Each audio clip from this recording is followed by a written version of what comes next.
Assalamualaikum warahmatullahi wabarakatuh. Perkenalkan, nama saya Sri Rahayu, Prodi Sistem Informasi NIM 2436037. Kali ini saya akan memenuhi tugas dari Ibu Rina Ari Rohmah MPD, mata kuliah Pancasila, dan di sini saya akan memetik beberapa sejarah dari Madrasah Suluk Tuan Guru Syekh Abdul Wahab Rokan Al-Khalidi Naksabandi di Rantau Benuang Sakti. Mari saksikan.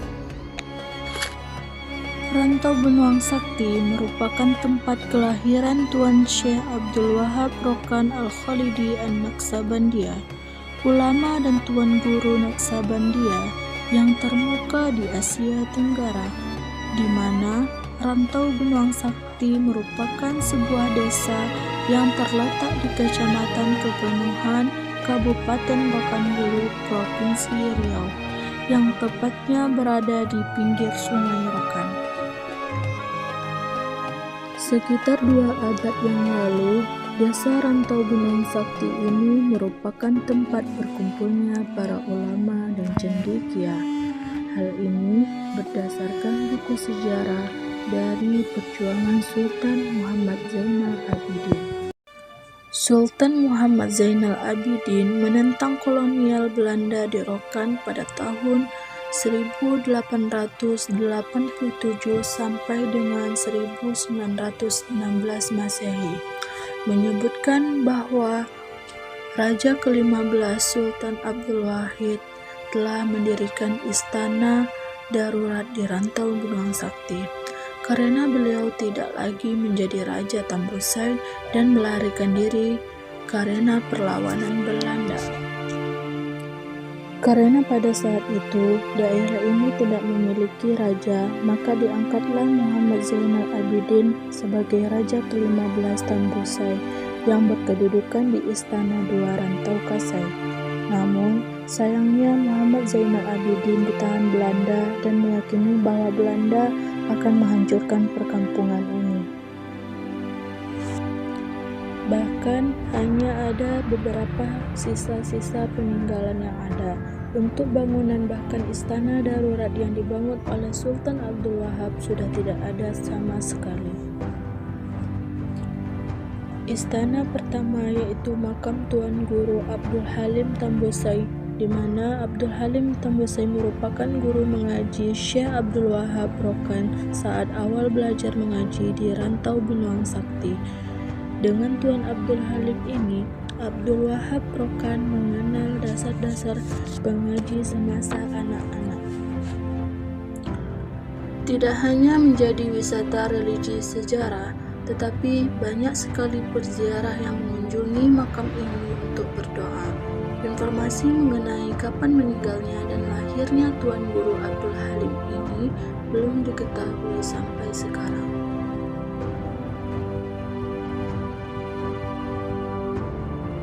Yang kedua yaitu makam Datuk Rantau Benuang Sakti, merupakan seorang guru asal Aceh yang datang dengan tujuan mengembangkan ajaran agama Islam.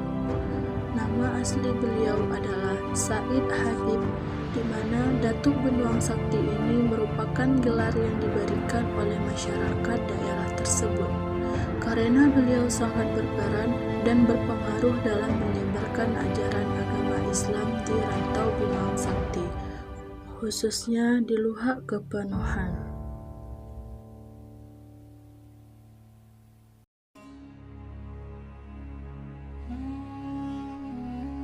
Di lokasi yang sama, kita dapat menemukan makam Raja Rantau Benuang Sakti atau bernama Sultan Abdul Wahid. Nah, semasa hidupnya, Sultan Abdul Wahid ini merupakan raja yang ada di Rantau Benuang Sakti. Tak jauh dari lokasi pemakaman, terdapat satu benda yang aneh, yaitu batu pilar, yang kabarnya dibangun oleh Belanda. Di tengah batu pilar ini, ada lubang yang tertutup semen. Kabarnya, dalam batu pilar ini tersimpan peta dan uang emas. Sampai saat ini, belum ada yang bisa membuka lubang di dalam batu pilar tersebut. Di lokasi yang sama terdapat benteng Rantau Benua Sakti, di mana benteng ini berbentuk seperti gundukan tanah yang sudah termakan oleh zaman. Diyakini bahwa dahulu setelah Muhammad Zainal Abidin ditahan Belanda, banyak yang meyakini bahwa Belanda menghancurkan perkampungan ini sehingga hanya sisa-sisa peninggalannya saja.